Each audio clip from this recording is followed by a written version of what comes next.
tiempo de escuchar nuestro mensaje de vida. Heridas,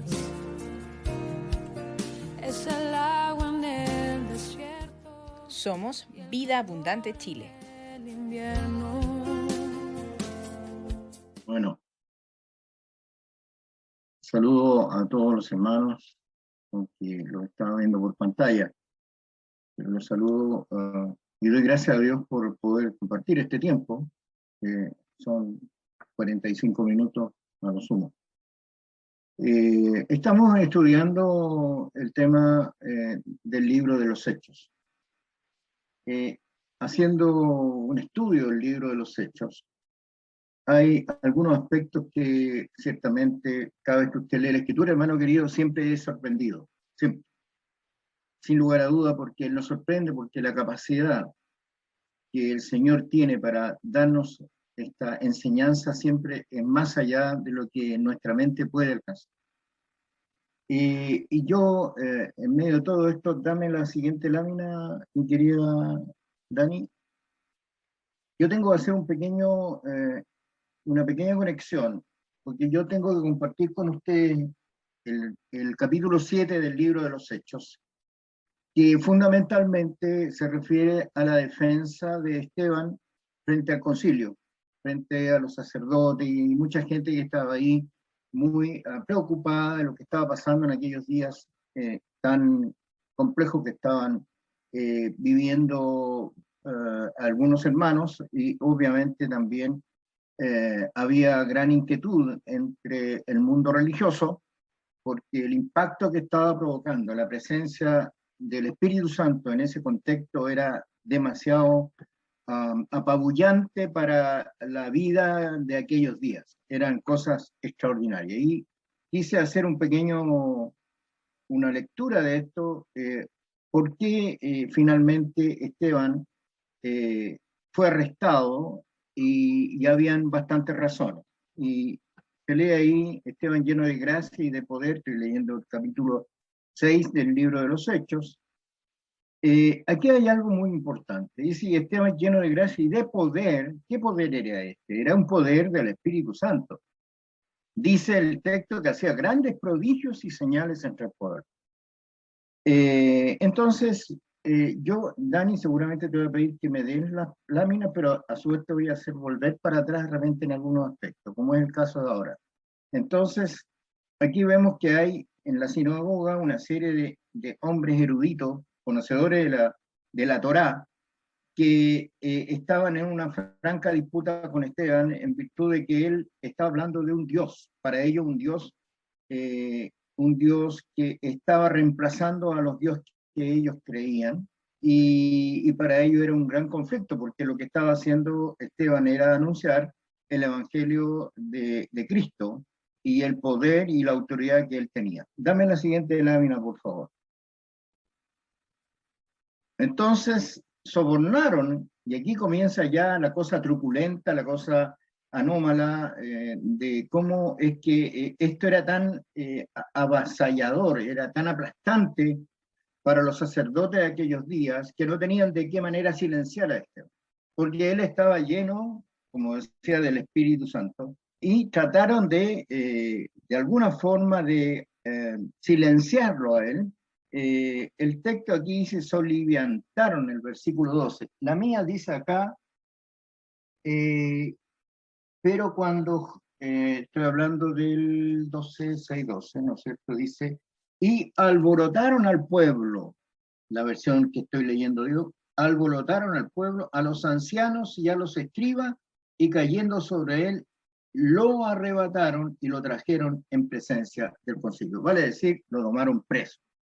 Había una situación que se estaba dando, que era tan impactante lo que estaba ocurriendo a los ojos de los sacerdotes y del concilio, que era necesario silenciar a este hombre, porque estaba poniendo en jaque, estaba poniendo en duda lo que verdaderamente ellos difundían a través de la ley. No se olviden ustedes que ellos se regían, los judíos se regían por la Torá, y por tanto ellos cumplían todo, entre paréntesis cumplir, trataban de cumplir lo que más podían la ley a fin de tener una relación grata con el Señor. Por tanto, no deja de ser importante el hecho de que lo que estaba pasando era de alguna forma aplastar lo que estaba aconteciendo, que era algo muy efervescente, había mucho impacto de lo que había pasado, lo que estaba pasando ahí en Jerusalén. Así que esa es más o menos la introducción de lo que estaba pasando con Esteban, y el capítulo 7, él encara la defensa ante el concilio, puesto que lo habían tomado y lo trajeron al concilio para que explicara o tratara de decir por qué se estaba produciendo toda esta efervescencia en este lugar de Jerusalén. Ustedes comprenderán, hermanos, que en aquellos días había una autoridad política que estaba vigente, que eran los romanos, y por otro lado había un vínculo muy estrecho entre los romanos y los judíos en cuanto a que ellos, si bien es cierto, se sometían a las autoridades políticas, los judíos, sin embargo ellos dejaban sentir su verdad o sentaban el precedente de cuál era la postura de ellos como pueblo religioso judío. Entonces ahí de alguna forma había una suerte de autoridad entre ellos que estaban permanentemente llegando a acuerdos, a buscar la fórmula de que cómo podían convivir de la mejor forma posible. Por tanto, aquí había una alianza, pero ¿quién eran más feroces en esto? Y hablo de esa palabra feroz. Eran los judíos, porque se estaban oponiendo claramente, todos los acontecimientos de aquellos días se oponían a cómo ellos tenían que llevar la vida religiosa que ellos tenían para sí como obediencia a Dios. Dame la siguiente lámina. Entonces ese es un poco el fenómeno por la cual Esteban es detenido y es enfrentado al concilio. Y aquí puse yo este título, algunos aspectos relevantes de esta historia, porque aquí vamos a hacer un repaso por una historia notable, a mi modo de ver, muy hermosa, porque este es parte del comienzo de la vida de la iglesia en aquellos días, ¿no? El primer punto que yo quise destacar es lo siguiente. El encabezamiento de este libro, que usted tiene ahí en su poder, porque se supone que usted trajo la Biblia hoy día para el culto del Señor, el título de este libro dice Los Hechos de los Apóstoles. Si usted va a buscar el encabezamiento de este libro, dice así, Los Hechos de los Apóstoles. Entonces, la pregunta es que aquí, no la pregunta, sino, es cierto, que estos son las vivencias que tuvieron los apóstoles. Pero esto también podría llamarse los hechos del Espíritu Santo. Porque sin lugar a duda, aquí el actor principal de todos los acontecimientos que estaban sucediendo ahí era por causa del Espíritu Santo. ¿Y por qué esto? Y yo me voy aquí a Hechos 1:3, voy a leer, dice 1 al 3. ¿Por qué digo que la acción principal era el Espíritu Santo aplicado en ese minuto, viviendo, experimentando, haciendo milagros, aconteciendo cosas sobrenaturales? Porque había una cosa que estaba ocurriendo de manera sobrenatural, estaban ocurriendo cosas, milagros. Por eso es que los judíos, los religiosos, estaban muy constreñidos en su corazón, muy afectados, porque se estaban dando cosas francamente extraordinarias. Y ese debe ser, a lo mejor, una buena imitación de lo que es la iglesia primitiva, de lo que debiéramos tener nosotros.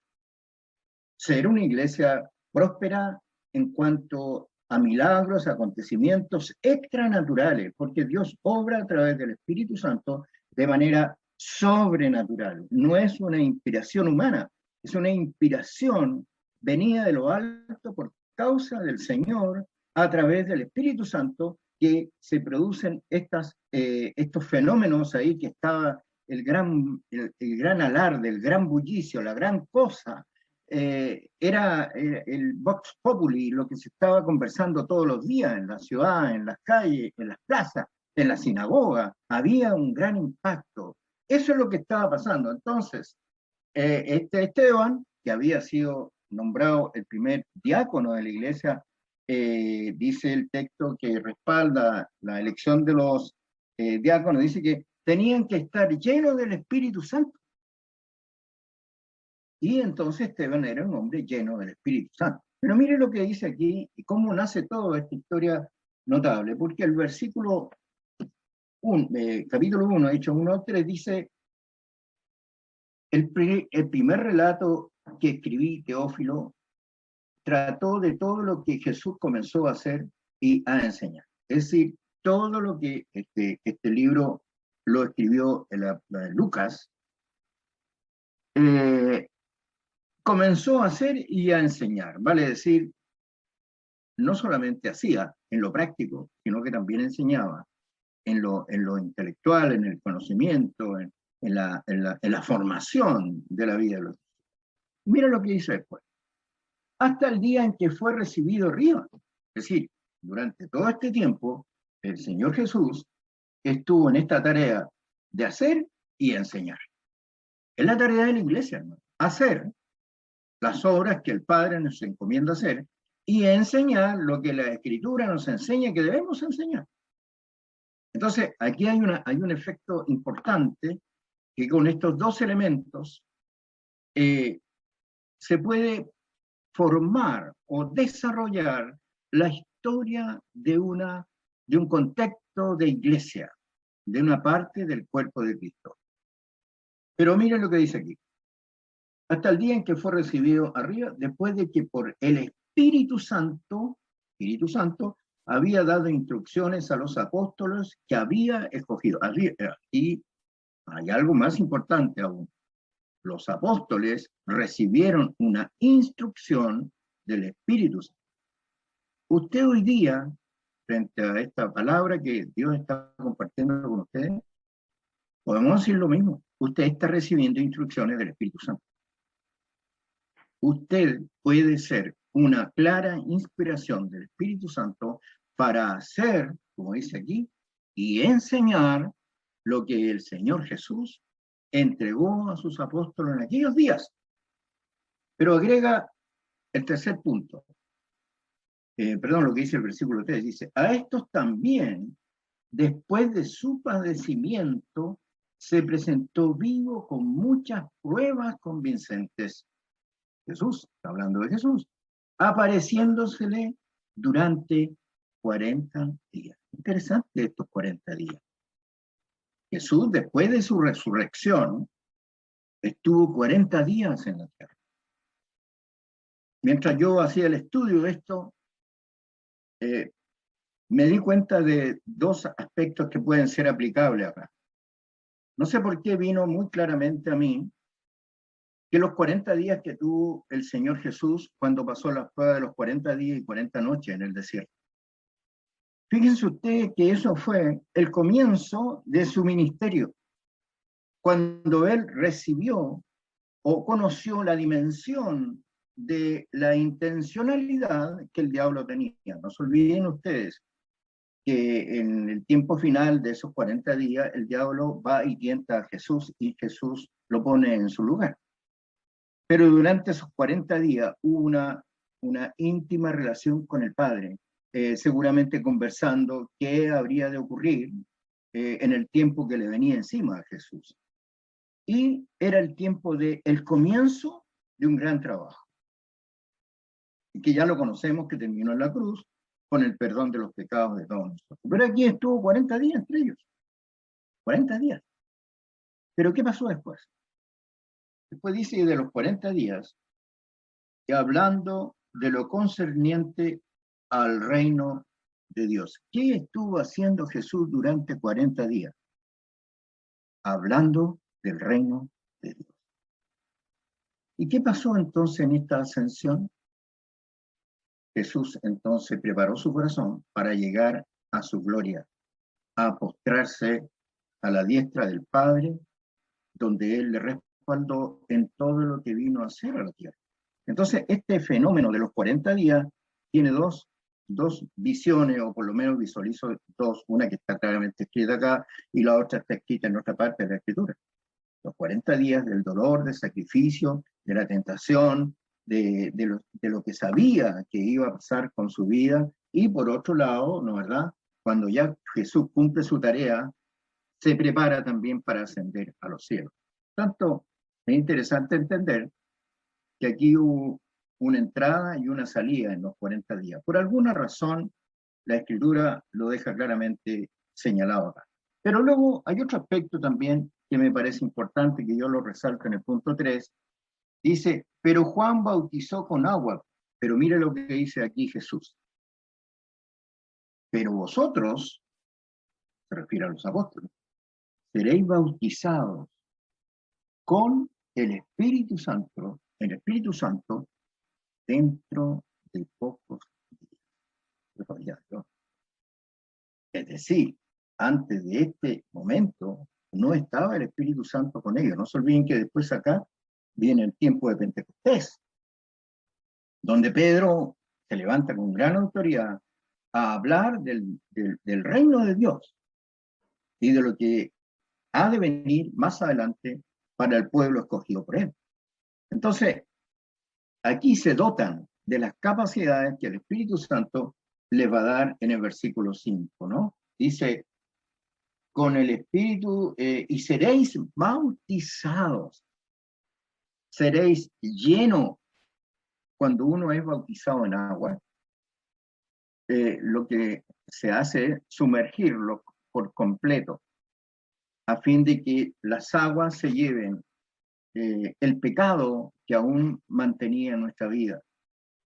El bautismo del Espíritu Santo, una presencia espiritual, es algo que usted no siente como siente el agua cuando está invadiendo su cuerpo, pero esa es la acción poderosa del tercer miembro de la Trinidad, Padre, Hijo y Espíritu Santo. El Espíritu Santo entonces viene a llenar.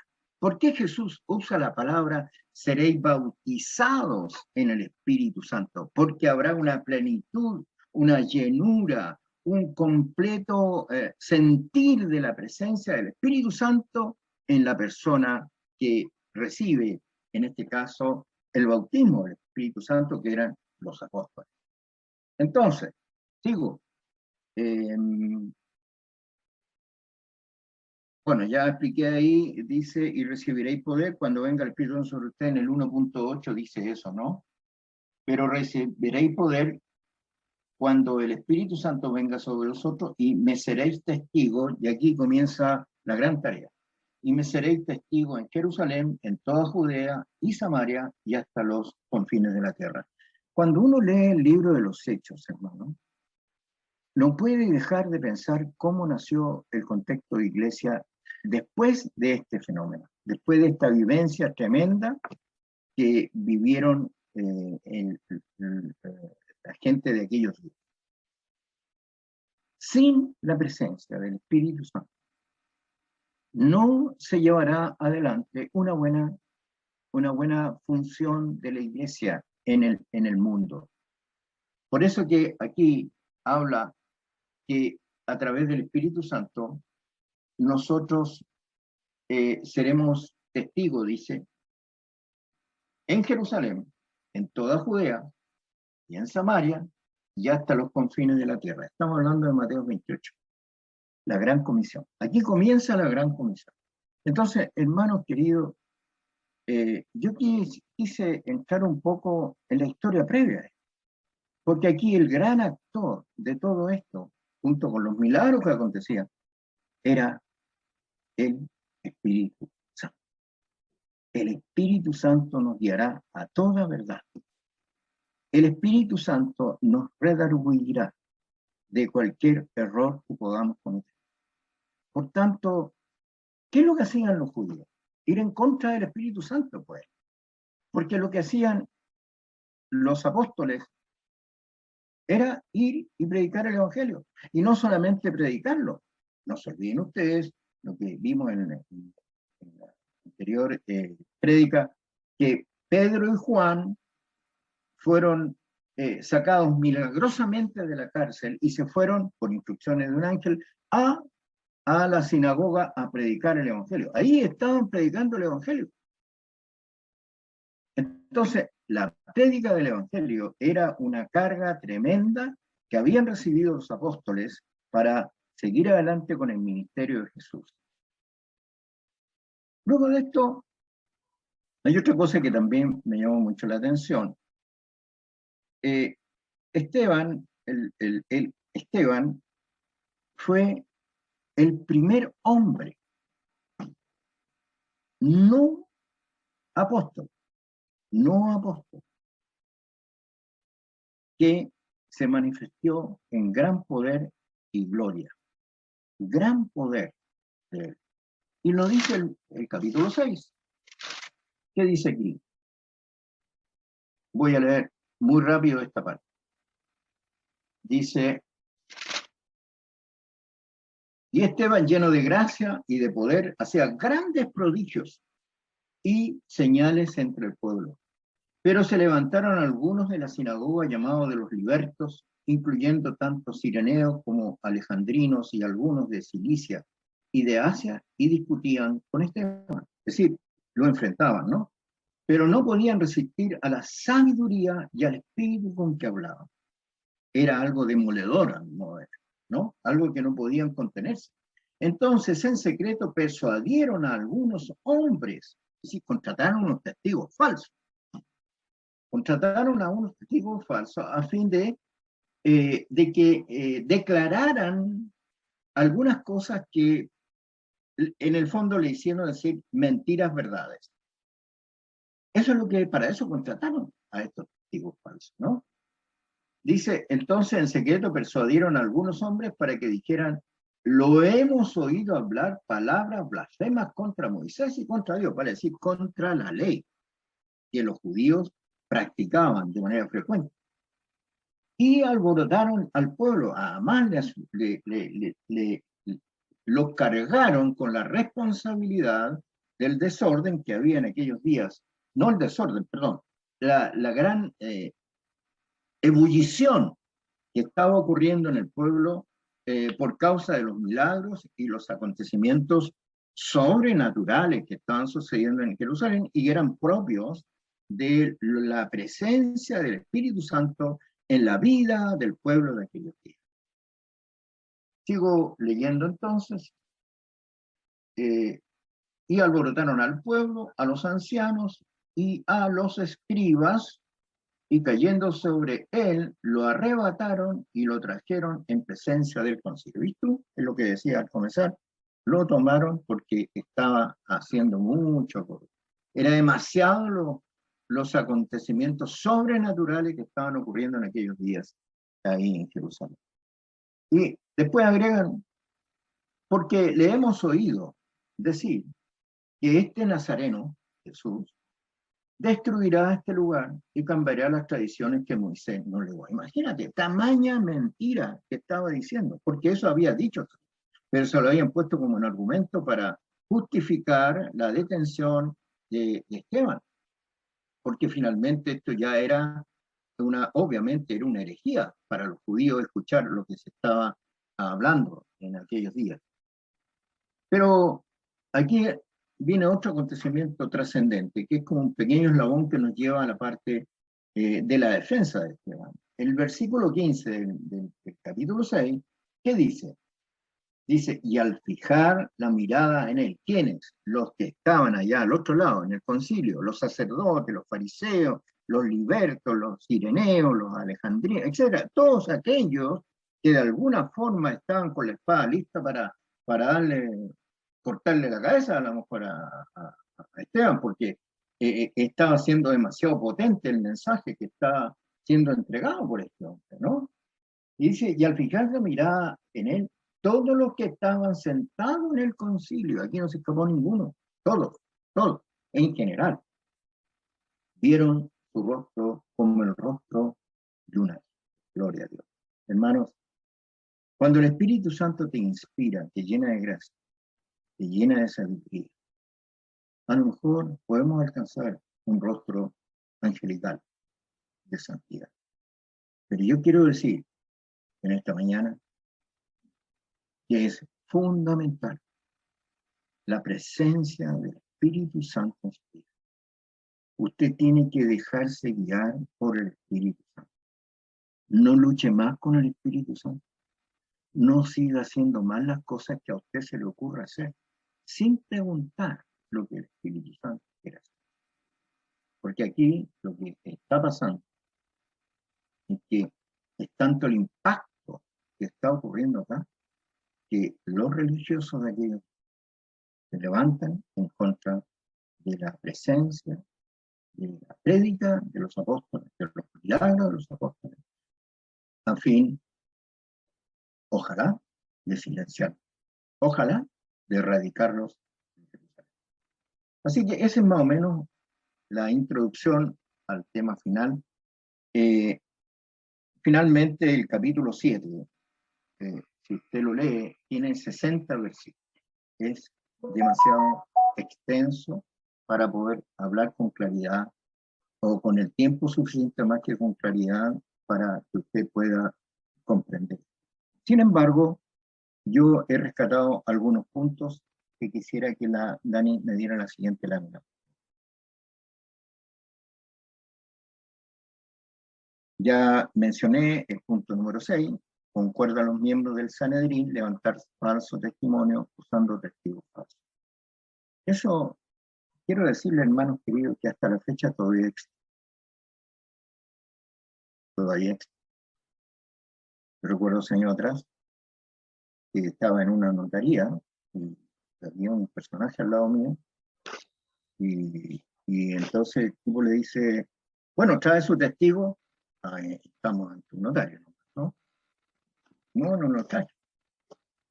Entonces el tipo lo llama al lado y le dice, mire, vaya, ve ese señor que está ahí. ¿Sí? Él le puede servir. ¿De qué estamos hablando? ¿De qué estamos hablando? El testigo falso es un tipo que no tiene ética, que no tiene moral, que no tiene principios, que puede mentir fácilmente, sin arrugarse, sin movérsele una pestaña, ni caérsele ni una ceja. No se va a poner rojo. Los testigos falsos son individuos amorales, que le importa lo mismo lo que yo vaya a decir, porque yo no tengo principios de sustentar. Bueno, estos hombres del concilio se atrevieron a buscar un testigo falso, porque ya estaban abrumados con la explicación y los testimonios que estaban viniendo a sus oídos de lo que había acontecido en ese tiempo, por causa de que los apóstoles habían sido llenos del Espíritu Santo, habían sido bautizados en el Espíritu. Entonces, no es menor este tema. ¿Cómo callar el Evangelio del Reino de Dios? No hay cómo callarlo. No hay cómo. Por eso es que la religión lucha mucho. La religión, hablo de las iglesias que caemos a veces en contenidos religiosos. Qué peligroso es vivir bajo la conducta religiosa, no tomando en cuenta la acción del Espíritu Santo. La primera iglesia fue fundamentalmente llena del Espíritu Santo. Por eso que fue tan próspera. Por eso que creció de manera extraordinaria. Por eso que es después de que los apóstoles recibieron el bautismo del Espíritu Santo, hasta la fecha, año 2021, más de 2000 años probablemente, o cercano a los 2000, todavía se anuncia el Evangelio del Reino de Dios. No se ha extinguido, porque el Espíritu Santo no tiene extinción, no se acaba, está permanentemente ahí en su vida, constantemente ahí, hablándole, exhortándole, animándole, fortaleciéndole. Es nuestro bastión, es nuestra ayuda, Él es nuestra fortaleza constante y permanente. Él es el que nos hará superar los momentos más difíciles, más complejos de nuestra vida. Él nos hará salir de estados de crisis poderosas, como también Él consentirá aceptar aquellas cosas que usted ha pedido, en la dirección correcta para que el Señor las conceda. Hermano querido, usted tiene un aporte significativo en su vida espiritual, la acción del Espíritu Santo. Es fundamental. Finalmente, yo he puesto ahí en el punto número 7, la defensa de Esteban. Este es un resumen de lo que yo pude estar desarrollando como tema. La defensa de Esteban se basa en hacer recuento histórico de lo vivido por el pueblo judío. Vale decir, aquí, ¿qué es lo que hizo Esteban? Ustedes o recuerdan, o leen el contenido del capítulo 7, verá que él empieza a explicar de manera muy clara, muy contundente, todos los fenómenos que vivió y que están de alguna forma dependiendo de Dios. Por ejemplo, voy a leer el versículo 33 del capítulo 7. Y aquí recuerda otro hito extraordinario que vive, aquí está hablando de Moisés, capítulo 7, versículo 33. ¿Cuántos de ustedes se recordarán que Moisés, en la primera aparición que tuvo con el Señor, se le apareció una zarza ardiente frente a él? ¿Se acuerdan ustedes? Cuando se le apareció Dios a Moisés. Este es el diálogo que hay. Ahí, en ese momento. Dice,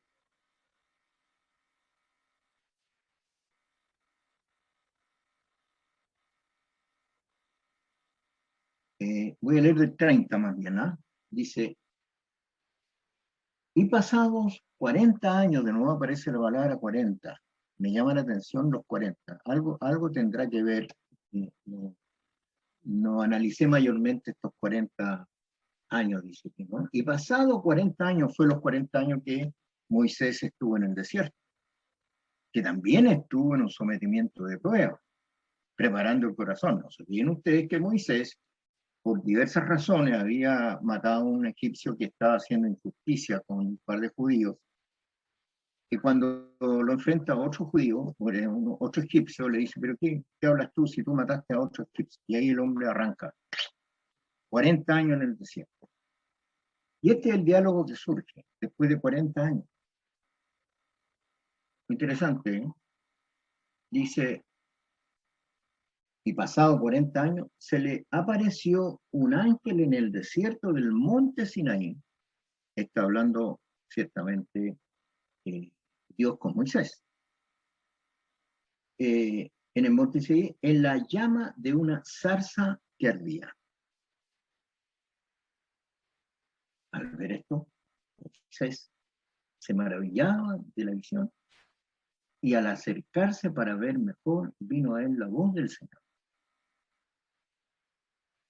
Y se dice lo siguiente: yo soy el Dios de tus padres, el Dios de Abraham, de Isaac y de Jacob. Moisés, temblando, no se atrevía a mirar. Pero el Señor le dijo, quítate las sandalias de los pies, porque el lugar donde estás es tierra santa.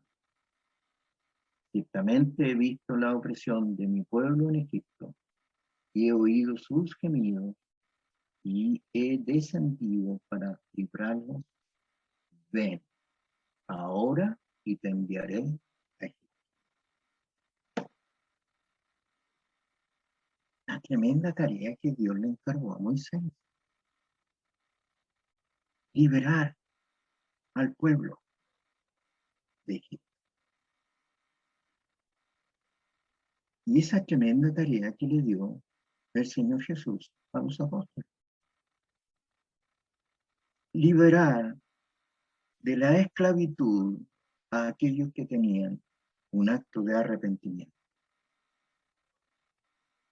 Es decir, aquí Moisés, en el comienzo de su enorme tarea, y lo que estamos leyendo hoy día es el comienzo de un gran trabajo de los apóstoles del Señor en aquellos días. La Escritura dice que aparecieron algunas, dice, algunos de la sinagoga llamada de los libertos. Me llamó la atención cuando busqué la información de quién eran los libertos. Los libertos eran un pueblo, unos judíos que habían sido liberados de la esclavitud y que habían llegado a Jerusalén y que ahora estaban congregados en las sinagogas. Por eso que ellos comprendieron muy bien lo que significaba la libertad, porque ellos venían de una esclavitud y lo habían liberado y llegaron a Israel, a Jerusalén, y ahí entonces empezaron a tener comunión y se sentían tremendamente gratificantes, muy gratos. Por eso que ellos también se levantaron para decir, por favor, voy a perder mi libertad porque hay otro Dios que está de por medio haciendo juegos que no corresponden. Es interesante entonces cómo comprender la historia de esto que está ocurriendo. Entonces, ¿qué es lo que pasa con Esteban? El gran discurso de Esteban es extraordinario, ¿no? Ustedes tienen, debieran ustedes leer estos textos que son extraordinarios, cómo él plantea la defensa de su trabajo y cómo él trata de llevarles a recordar cómo la mano de Dios sobró sobre ellos durante un gran periodo de la salida del pueblo de Israel y desde antes, desde Abraham para adelante, les recuerda la historia. Por eso que le habla de Abraham, Isaac, Jacob. Y Jacob finalmente es el padre de los 12 patriarcas. Entonces, él lo lleva a decir, oye, pero ¿de qué estamos hablando? Me están diciendo que yo estoy cambiando el nombre de Dios. No es así. Este mismo Dios que ustedes creen, en el que yo creo. Eso es lo que quiso decirle Esteban. Pero ellos no lo entendían así porque, a ver, ¿por qué no entendían esto? No sé si ustedes me están siguiendo en esta línea del que cómo actúa el Espíritu Santo. ¿Por qué ¿cómo se llama? Los miembros del Sanedrín o los del concilio no entendían esto? No lo podían entender y no lo iban a entender. ¿Sabe por qué? Porque el Espíritu Santo no estaba revelado en ellos. Y ellos solamente funcionaban mediante la ley. Y si funcionaban por la ley, el Espíritu Santo quedaba fuera de esa posibilidad que ellos asumieran este rol de cambio, de transformación, de poder del Espíritu Santo, que es lo que estaba viviéndose en aquellos días por causa de lo que estaba pasando con los apóstoles. Ya hemos repasado anteriores capítulos donde vemos los milagros que estaban ocurriendo ahí.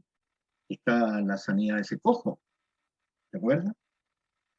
Que fue un milagro extraordinario que hizo el Señor a través del Espíritu Santo con ese cojo. Entonces también quisieron cambiar la historia de la restauración del andar de ese cojo. También hubo una maquinación siniestra, oscura, de los sacerdotes, de los fariseos, de las sectas que estaban en esos días funcionando a nivel espiritual, porque obviamente ellos tenían una misión. Sabían que Dios no era tangible, no era tocable, pero que sí existía.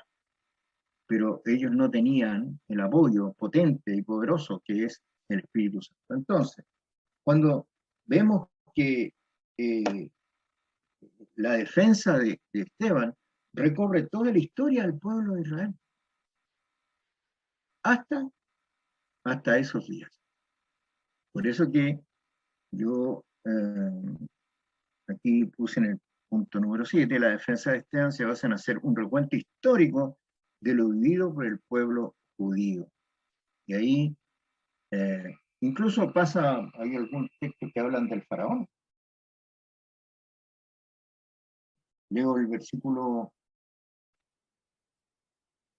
10, capítulo 7, y está siguiendo la lectura, usted dice, y lo rescató de todas sus aflicciones, y le dio gracia y sabiduría delante de Faraón. ¿Quién fue el que recibió la gracia? Moisés, rey de Egipto, y este lo puso por gobernador sobre Egipto y sobre toda su casa. Vale decir, recibió claramente un contundente testimonio de que este hombre era un hombre sabio. Y trabajó fuertemente con él, fue enseñado, fue educado, fue llevado a nivel de casi un príncipe, casi un rey. Y así Esteban creció en el conocimiento y en el temor de Dios. Moisés, ¿no? No, en el contexto. Así es que ahí él relata la experiencia de Jacob, habla de la experiencia de José, y entonces la defensa de Esteban hace retrotraer a los judíos de aquellos días que todos estos acontecimientos que él está relatando fueron parte de la manifestación de Dios sobre su pueblo. En rigor, eso es lo que Esteban trató de demostrar.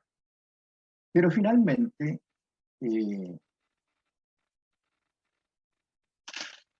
el versículo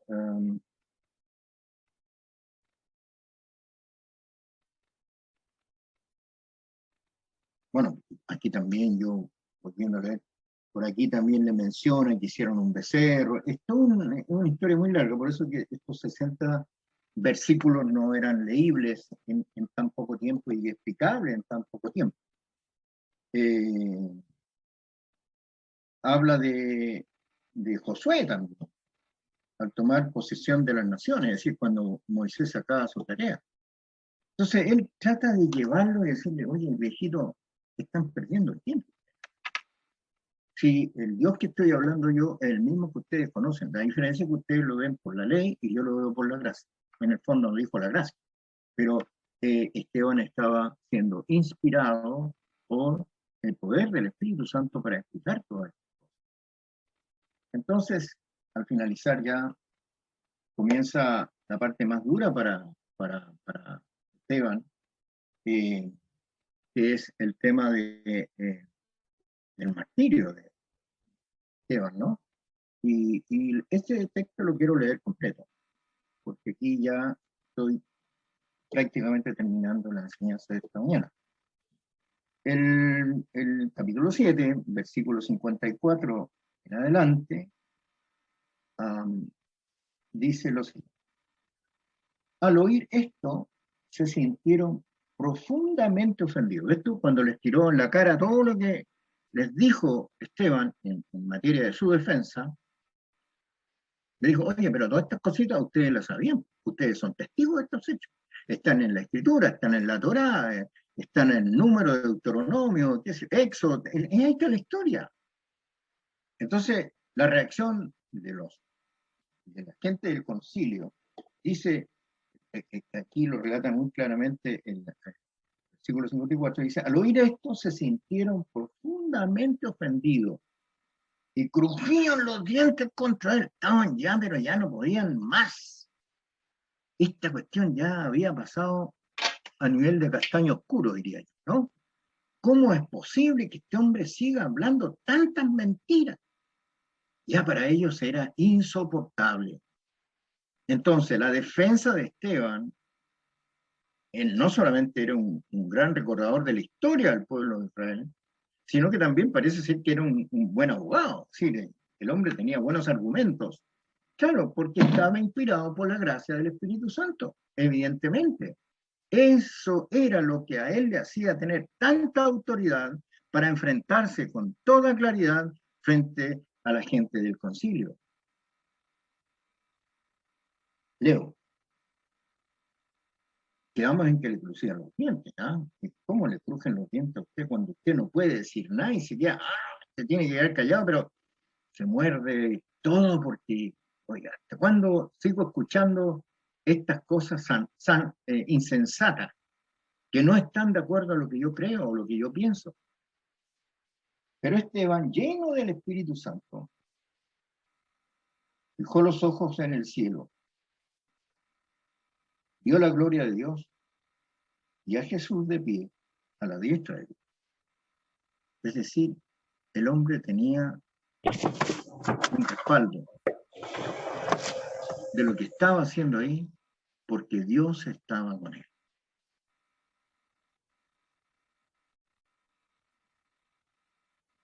Entonces, mira lo que pasa con los judíos, los religiosos, fariseos, todos.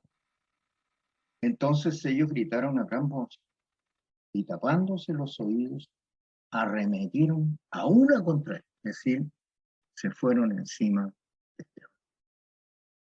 Se taparon los oídos, es decir, yo no puedo seguir escuchando más estas cosas hirientes a mi corazón, decían los judíos.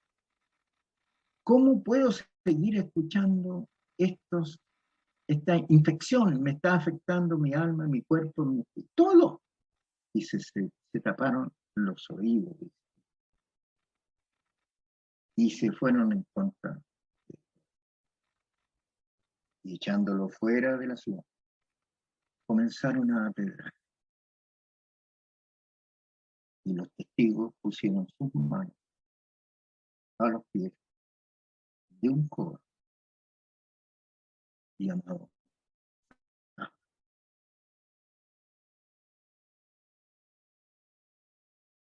Y mientras apedraban a Esteban, él invocaba al Señor y decía: Señor Jesús, recibe mi espíritu. Y cayendo de rodillas, clamó en alta voz: Señor, no les tomes en cuenta este pecado. Habían dicho esto, y Saulo estaba de completo acuerdo con ellos en su muerte. Bueno, todos conocemos quién es Saulo. Todos sabemos cómo era Saulo. Saulo tiene un antes y un después. Como yo escuché a un hermano costarricense decir que todos tenemos una historia buena y también tenemos una historia mala. Pues Saulo tenía una historia mala. Saulo perseguía a los cristianos de manera persistente, constante. Era una tarea que tenía que cumplir: perseguir a los cristianos, a los que habían decidido seguir al Señor. Entonces, Esteban terminó su vida de esta forma. Y se dice que una gran responsabilidad de la muerte de Esteban recayó en la historia pasada de Pablo, vale decir, cuando era Saulo. Después de eso, bueno, el Señor lo enfrenta cuando va rumbo a Damasco. Por eso que al comienzo para Pablo era un tema difícil, porque era poco creíble lo que estaba pasando predicando el Evangelio de Cristo, porque él había perseguido a los que habían creído. Entonces, aquí vemos otro hito. Con esto termino. Tenemos un hito maravilloso, que es la acción que aparece en el libro, en el capítulo 1, cuando Jesús le dice a sus discípulos que recibiréis poder, seréis bautizados en el Espíritu Santo. Primer hito, acompañado de un tremendo desafío para los apóstoles. Segundo hito de esta prédica: la aparición de Dios junto a Moisés en la zarza, declarándole que el lugar era santo. Por tanto, él recibe instrucciones de poner en marcha un plan magistral para sacar al pueblo de Israel de la esclavitud de Egipto. Tercerito de esta mañana. La muerte de Esteban. La defensa de Esteban frente al concilio. Dice que cuando le miraron el rostro, los del concilio, era un rostro de ángel, lleno del Espíritu Santo. Cuarto día. Todo este acontecimiento del averamiento de Esteban, Saulo fue testigo de la muerte. ¿Qué pasó después de Damasco con Pablo? Predicó el evangelio, llegando hasta la mismísima Roma, pasando por un montón de otras ciudades como Éfeso, Tesalónica, Corinto, predicando el evangelio del reino. Hermano querido, usted no va a ir a predicar, no sé, a lo mejor los de Echeverría van a ir a predicar a Pistil, pero usted hoy día tiene la capacidad, la llanura del Espíritu Santo, como la tuvo Esteban, para ir a predicar el evangelio del reino de Dios. Dejemos las capotas de sacerdotes, dejemos los conocimientos al lado y hagamos hombres sencillos y vayamos a predicar el evangelio del reino de Dios. Esa es su tarea, esa es mi tarea. Anunciar el evangelio del reino de Dios. Y seréis bautizados, le dijo el Señor antes de eso, en el Espíritu Santo. Hermano, desee usted fervorosamente ser bautizado en el Espíritu Santo, por el Espíritu Santo, porque de esta manera usted recibirá para tener un corazón valiente, un corazón honesto, un corazón que está dispuesto a trabajar en el reino.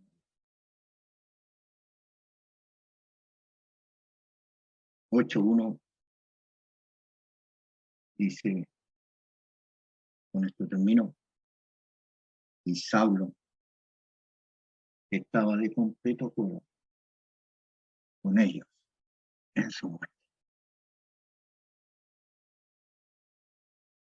Estaba de acuerdo con todos los del concilio que mataron por hereje. Hermanos, todavía nosotros no nos apedreamos, todavía nosotros no nos castigamos ni nos condenamos. Quedamos bien. Tómese de las armas que le provee el Espíritu Santo y sigamos adelante, sin temor, sin vergüenza, a luchar por lo que el Señor nos encomendó. El Señor le bendiga en este día y le dé muchas gracias. Quiero terminar orando esta noche, esta tarde. Amado, te doy gracias por este tiempo. Sé que tú, Señor, has puesto inquietudes en mi corazón para poder compartir. Ciertamente, Señor, sin tu presencia, sin el Espíritu Santo, nosotros no seremos capaces de enfrentar una vida de lucha, una vida de dolores, de sufrimiento. Y tú no, Padre, ayúdanos, así como marcaste estos 4 hitos de estos hombres, Moisés, Esteban, los apóstoles, cuando recibimos finalmente ahora. Estos 4 hitos deben marcar el comienzo de nuestra vida. No, recibe el honor, recibe la gloria, recibe agradezco en mi corazón por lo que tú has puesto para compartir con nosotros. En el nombre de Jesús. Muchas gracias. Muy bien, hermano. Gracias por estar ahí.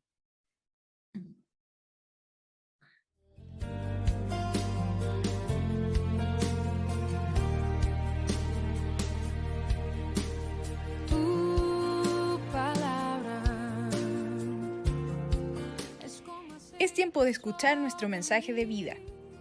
heridas. Es el agua en el desierto. Somos Vida Abundante Chile. El invierno